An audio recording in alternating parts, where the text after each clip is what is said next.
200 years ago, the guy in the village that could do anything, right? He could hunt the wild boar. He could slice up the fish and make a delicious dinner. He could like build a house. Like he could do everything, like a Yeah. Renaissance man, right? Like that is an ADHD dude right there. He's like, I'm doing everything, right? Um, and but now you take that same dude and you stick him in a chair in front of a computer screen. Where is he going to find that outlet for all that creative energy?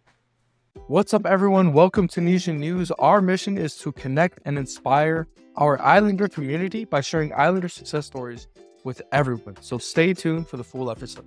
It's been a while, but we're back again with more Nesian News. And today we got Dr. Nate on the show, who's really been doing cool things in ADHD and done a lot of background and research into this. So happy to have you on and really excited to get to know your story, Dr. Nate.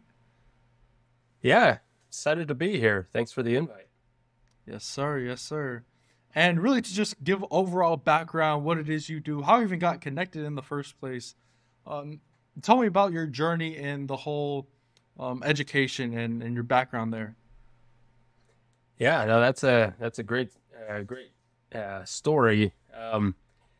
You know, I grew up in California. I grew up in a lower middle class family, blue collar parents. Though my mom did end up going to get like a nursing certification or education there, so it was still blue collar work that she did. I didn't have a lot of guidance in school growing up, as you know, a lot of us don't. And so I kind of floated through. I had a higher intellectual capability. I don't want to just say outright I was smarter, but because my brother might hear this and he might refute that.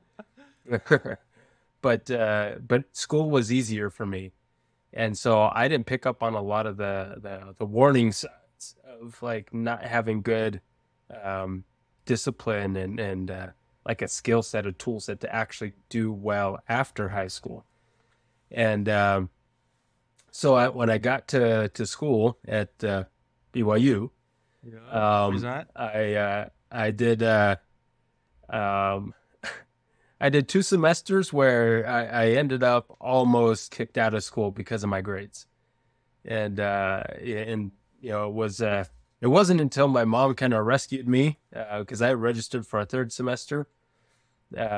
Taking more credits than I did my first 2 semesters because I thought, hey, you know what, 2.0, 1.9, I can do it. Let's do more.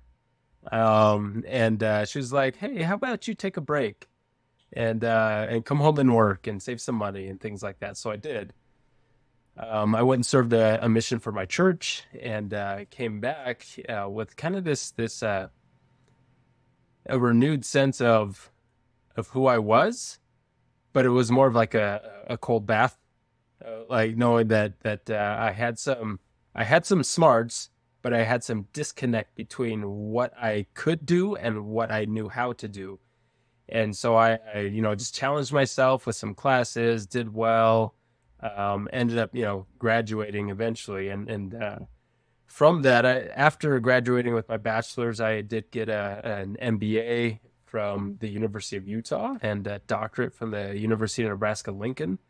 And, for me, it was actually that 3rd degree that kind of cemented in my mind that I had learned how to do hard things with the skill set that I had. I developed some tools that helped me through all of that. And, when I was going through my doctoral program, I was working at Utah Valley University. I worked as a professor and as an administrator of a grant program. And, all these things were kind of like conflating at the same time. I had full-time work at UVU. I had a full-time doctoral schedule.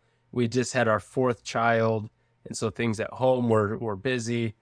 And, I created this spreadsheet for myself to help keep myself organized.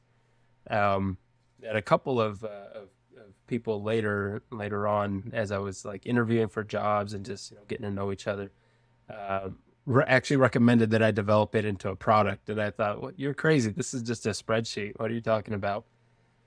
And, it wasn't until 10 years later, after I left higher ed and had started my career in technology and software implementation and process improvement, that I was sitting there with my daughter and my wife. My daughter was getting her ADHD diagnosis test read out to her by her doctor, and he started to tell her all of as far as tips and things to do better and to stay organized. He started to recommend all the things that I had recommended to my students a decade earlier. And I stopped him, like, sorry, Doc, I gotta interject here. These are the things that I taught over a decade ago. Are you telling me that there's nothing new? There's just, here's the thing, now do it. And he's like, yeah, there's nothing. And that's when the light bulb moment went off, that spreadsheet that I had developed for myself, almost 10 years earlier, was a bridge between all these skills that he was trying to teach and adoption by a student, right? Because students these days, they want technology. They want something to help make it easier for them to stay organized. And they don't want to be given a workbook and be told to go through the workbook so that they can learn how to be organized, as they don't, the kids with ADHD don't have that attention span. And so that's really where it started. That was just over a year ago, towards the end of 2022, that I decided that this was the path I needed to go on, and that's what became StudyZen today. And then we're working on the product. We've got a test product out there with a small test group, and we're getting close to launching a full beta product soon. Awesome, man. Thank you so much. That was a great overview. Yep. There's so many parts in that story, I think, that we kind of glossed over. I really want to hit on those points, and then we'll definitely keep going. But really, the first thing is this kind of switch that you had of here you are in college, freshman, sophomore, getting a 2.0 or something like you said, and trying to scrape by. And then all of a sudden, there's this switch where you go out and you take this break from school and you go on your mission. How did that all come together and then kind of propel you into your next phase of life? Yeah, that's, growing up, I kind of always had that expectation for myself that I would go serve a mission. And but I was still I call it my gift of naivety. My naivety has kept me out of probably dozens of fights and arguments throughout my life. But at this point, my naivety led me to have confidence in myself that I could do something more than I was doing, that I can make something more of myself, and couple that with my intellectual strengths. It's a good recipe for either being lucky and being successful, because you still don't have the skill set, right? Or being less than lucky and just being frustrated with your lack of progress. And that's what the 2-year break gave me. It gave me that clarity that there are habits and processes and schedules and routines that if you just repeat them over and over, like missionaries do, and you just keep on doing it over and over, you get desired results. That was the part that was missing for me. There's this thing called novelty seeking, which is a key trait of people with ADHD. That you're always looking for something new, something different, and but what that leads to is not developing deeply in any one discipline or any one strength or any one subject matter, and that is good to an extent. There are people, business owners, entrepreneurs, etc., that you need to have a broad skill set, and understand a little bit about a lot of things. But if you want to really dive deep into a profession, you have to specialize to get started. And that was the frustrating part for me, as I didn't have that discipline and skill set to get me to that point. So I had the intellect, I had the confidence, but I didn't have the tools. And that's what came out of those 2 years that flipped the switch that, okay, I need to develop these tools for myself. Awesome. And then so you flip this switch and you're like, okay, you know what? I'm going to actually start trying. Okay. I'm actually apply myself, go into this whole school thing. That was a big step. Actually get out of bed before school starts. Yeah. And then you go into school and now you're trying to think, okay, what am I going to do after school? That's where I'm at right now. I think some people watching or listening to this might be where they're trying to think ahead. What am I going to do? What's the next step? How did you decide you wanted to go and pursue a master's or go get your PhD eventually? You know, that's been an interesting road because I'll tell you, I told you I got 3 degrees. My bachelor's was in Spanish translation. I had a minor in the business school. My master's was an MBA with an emphasis in marketing. That's right. And my doctorate was in educational leadership. So these 3 disciplines, they're not even under the same umbrella at any college campus. And so that, for me, it was more of a journey of self-discovery still. And at times it was frustrating. And even landing where I am now, it's still like sometimes it's frustrating, but sometimes it's inspiring. Because when I graduated, one of the jobs that my wife and I talked about a lot for me was to go into education. Because I really wanted to. I was reflecting on my own experience, and I thought, man, if my counselor in high school could have just said, hey, you've got a lot going for you, but there's a disconnect between your GPA and your ACT score, for example, or your grades in these disciplines and all that, and your standardized assessments. I thought a lot about that. If somebody could just speak up and help kids a little bit earlier to see where that disconnect is, maybe they could do something to close the gap and be on a better footing when they leave high school. And so I wanted to go into education. I wanted to become a teacher. I actually went and interviewed at a teaching job in northern Mexico because I speak Spanish fluently. Was a finalist for that job, but didn't get it. And it was that was actually my original intent. And the more I thought about it, the more I was like, I need to get a master's degree because I want to be an administrator. But I don't want to be, a regular administrator. I want to think about things differently.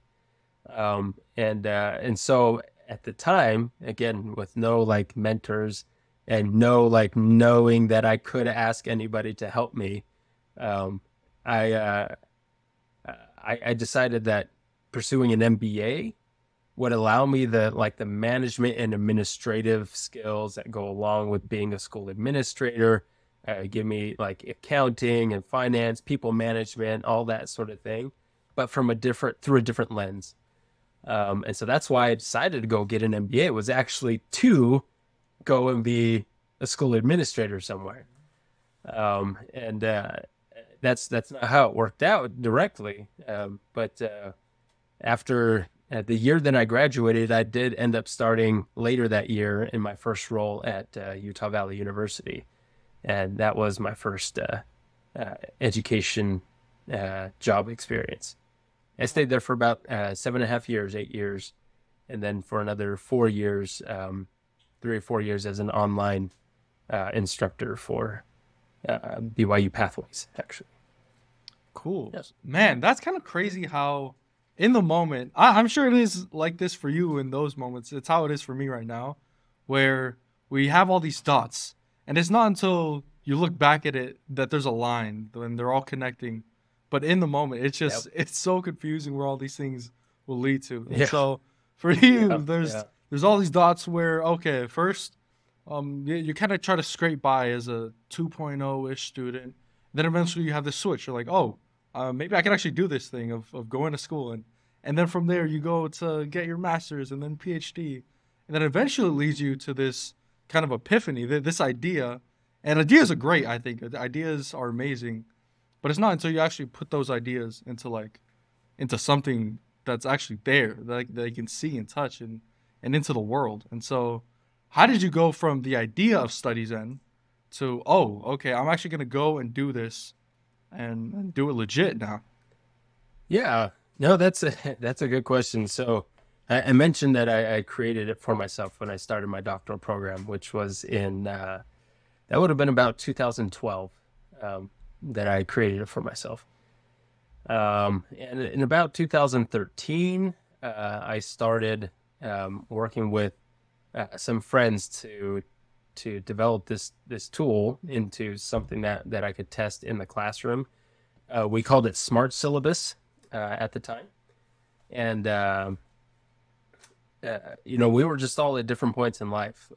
We needed money coming in and didn't really have time or bandwidth to spend on something that was just a dream at the time. So it turned into shelfware. Right? We had a little bit of software written, and then just ended up putting it on the shelf, collecting dust, and we went our separate ways.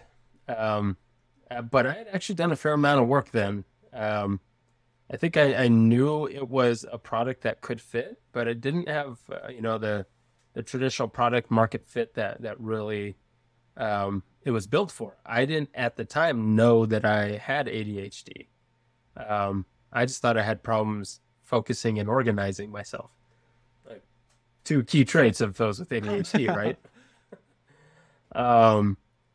And so I started to pursue it a little bit. I even got a couple of working agreements with a couple of professors and endorsements from them on campus to pilot it and develop it and things like that.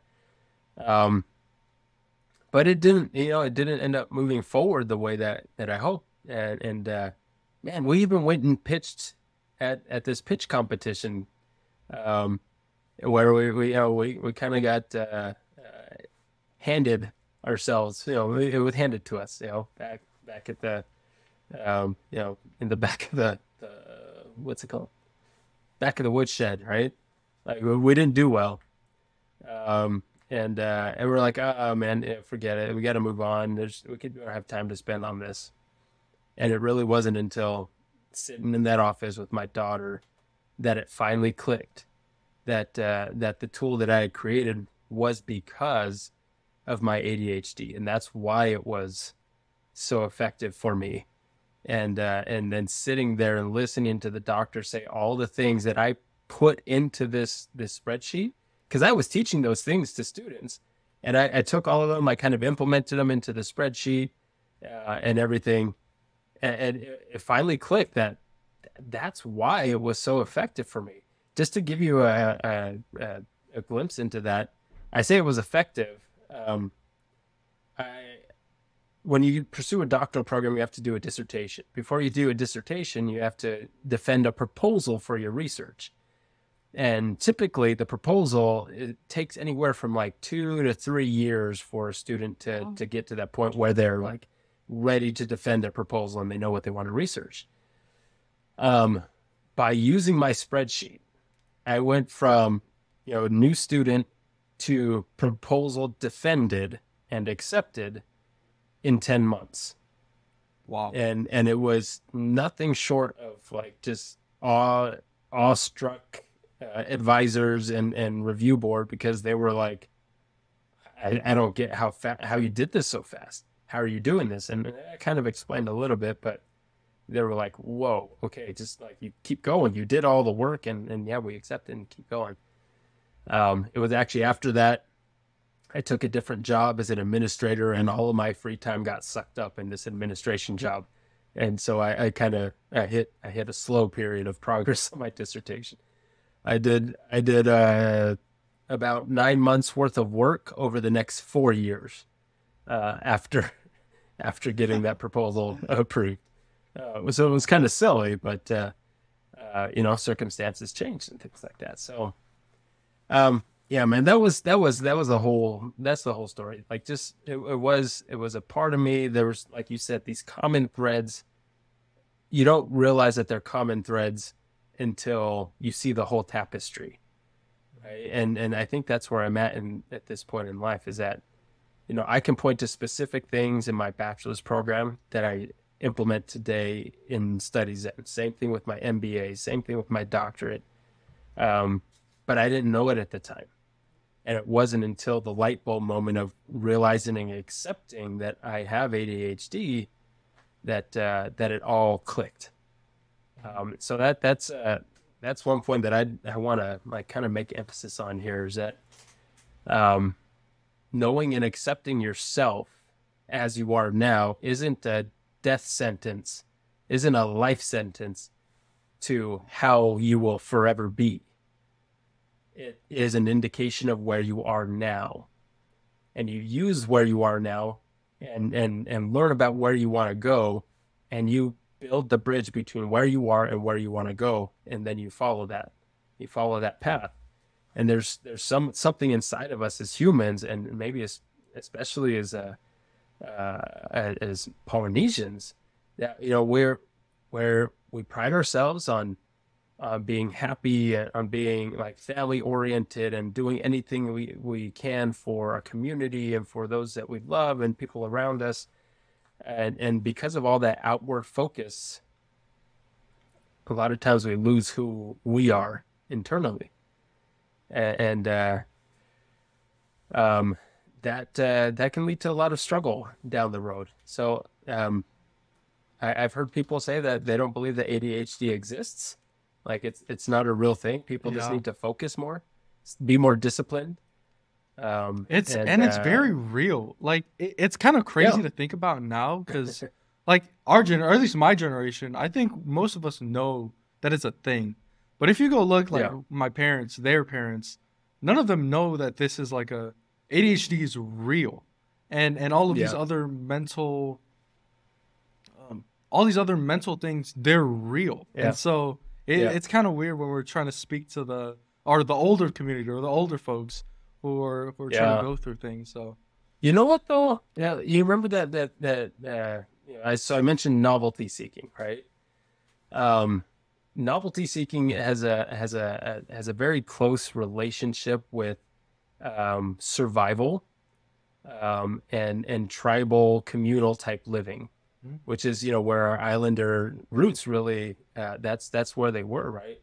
Even as islands became colonized, they still lived in family groups a lot of times, and lived in all Tongan neighborhoods or all Samoan neighborhoods or whatever, right? And we still kind of had that, but this novelty seeking piece, it's not just a detriment, it's also a benefit, because it helps you to see better ways to do things, which is a key attribute of survival.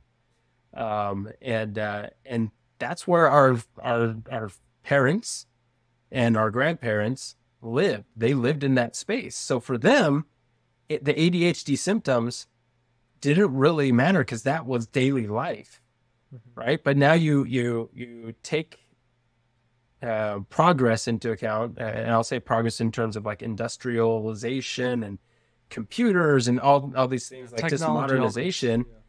Like we're not climbing trees to pick coconuts. We're not like hand weaving mats. We're not like going fishing every day. We're not doing all these things. And so we don't have this outlet to satisfy this craving, this drive to do things and to be up and out and around.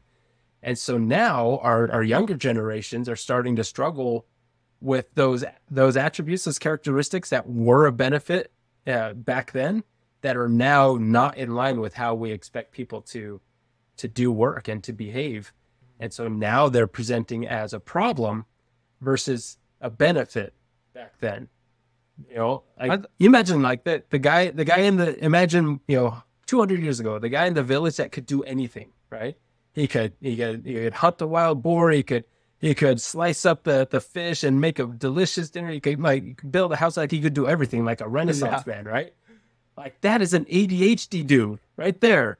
He's like, I'm doing everything, right? But now you take that same dude and you stick him in a chair in front of a computer screen. what is he going to find that outlet for all that creative energy? So we created our own problem in a lot of ways. Mm-hmm. I want to dive more into that, especially with our community being Polynesian or Pacific Islander. It's like someone's listening to this and maybe they have ADHD or a loved one has ADHD or their kid or parent or someone close to them has ADHD. What do you think are some ways that they can help themselves and help the people around them too? Number one thing is to find something active and hands-on to do, right? Which is why, sports amongst our Pacific Islander communities is such a good thing. It runs the danger of becoming the only thing in families' lives. But having something hands-on and physical to do, whether it's a hobby, a honey-do list of an endless number of things to do around the house, or even like you see a lot of our Pacific Islanders in like construction trades, and really excelling in those trades. That's because, well, I'm not going to say that's because, but it's an indicator that maybe hands-on work is really how we're wired. And finding that outlet, whatever it could be, an instrument, play the uke, play the drums, like do something that gets you really connected with whatever it is you're doing, and just see what the difference is. I'll tell you, give you a quick summary of a research study that's it's not even a research study. It started off as a research study and became a program across school districts, but it's a program that emphasizes physical activity but it at least in tandem with academic learning in schools. And they found that the more that the students were able to get up and out of their chairs and engage in something physical, whether it was organized PE class or an activity of some sort, their grades went up, their test scores went up. And it was more prevalent in those demographics where grades were more depressed, right? And so that typically would be low income, it would be minority populations. When they got up and moved around more frequently, their grades had a higher bump. So like there's a lot of data, a lot of research that supports, even if it's just getting up out of your chair and go for a walk every half hour, or go, hit a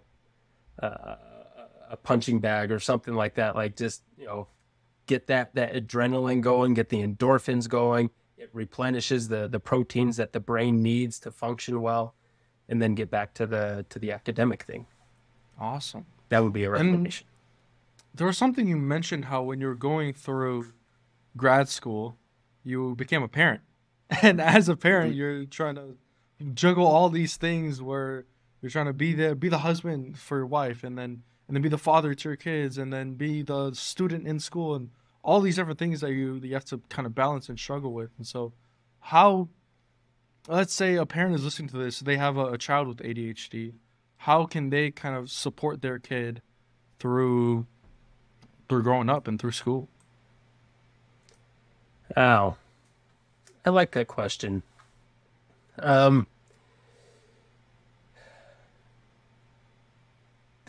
think the biggest thing is just to, and I think as a population, as a community, we're pretty good at this already. But there's definitely, it's always room for improvement. But just being supportive, being loving and of who your child is, and how your child is. You have to realize that there's a difference between the how and the who of the child, right? Every parent believes that their child is a who that is much bigger than how they're behaving right now. And that's why parents get frustrated when kids misbehave, because they know you can be this, but you're acting like this. Yeah. And this is the who in the parent's mind, and this is the how that they're observing. But like I said earlier, this is where you are now. This is where you aspire to be. How do you close the gap? The more that a parent beats down on the child for being how they are, the less like the more fixed they become in their spot where they are, and it's less likely to achieve who they could become. So just loving them for who they are, who you can see that they are and are becoming, and help them through the how.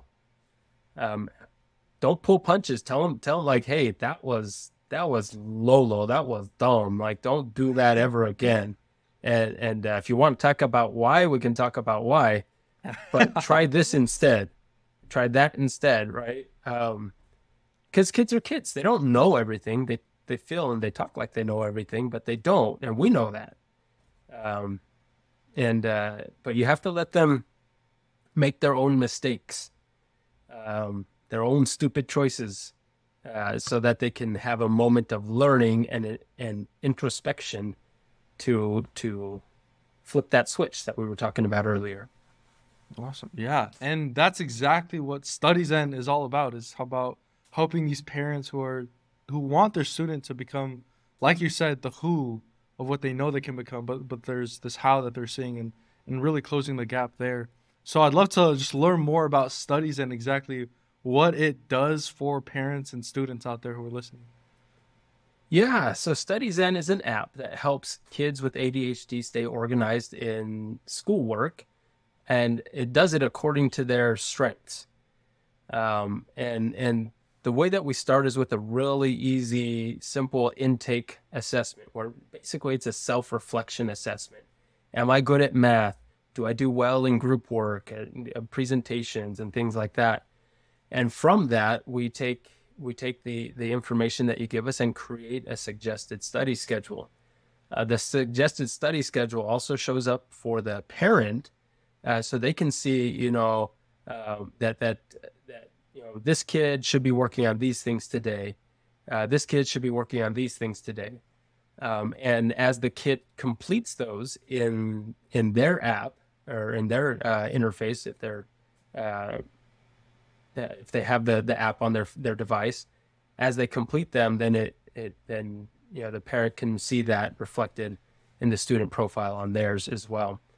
But it's more than just keeping track of what to do. Like you said, this is about helping parents become the best parents that they can be for the kid. And with the world moving so fast now, so quickly around us, everything's changing.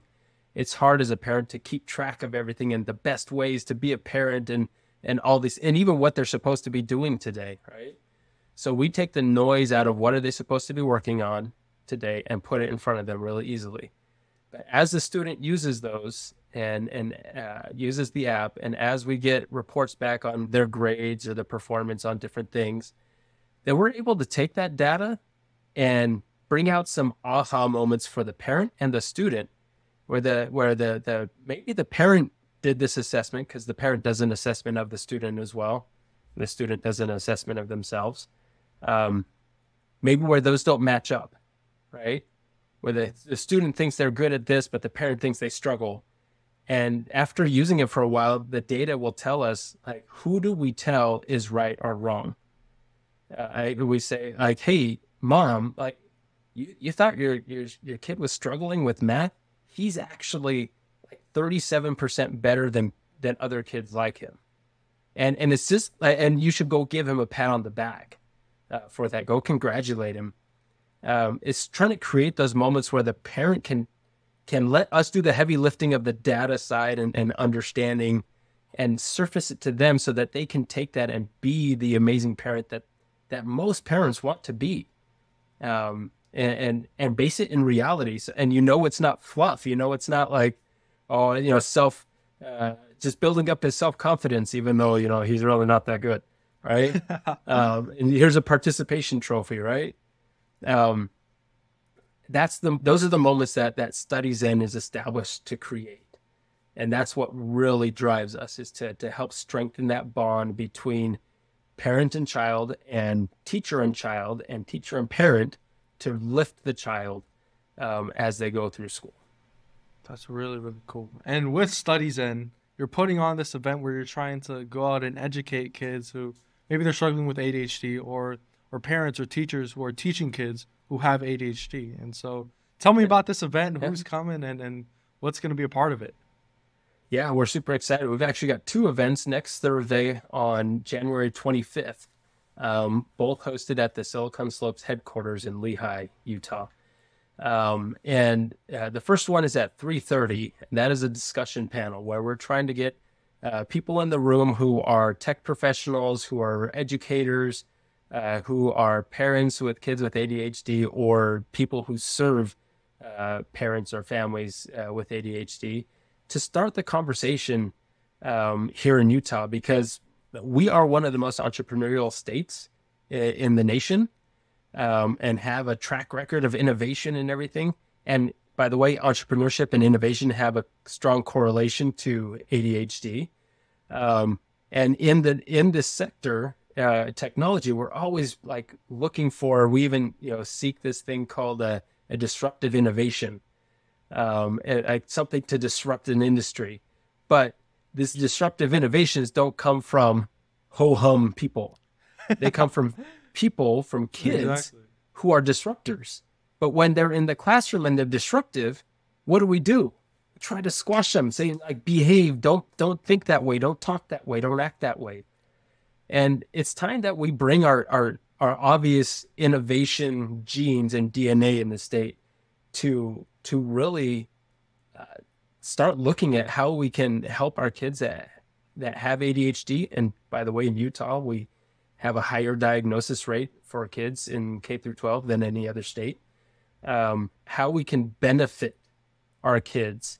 And I'm not saying to turn ADHD into a superpower. For some, it can become a superpower. For others, it's just more like what I was saying. It's like to see your strengths clearly.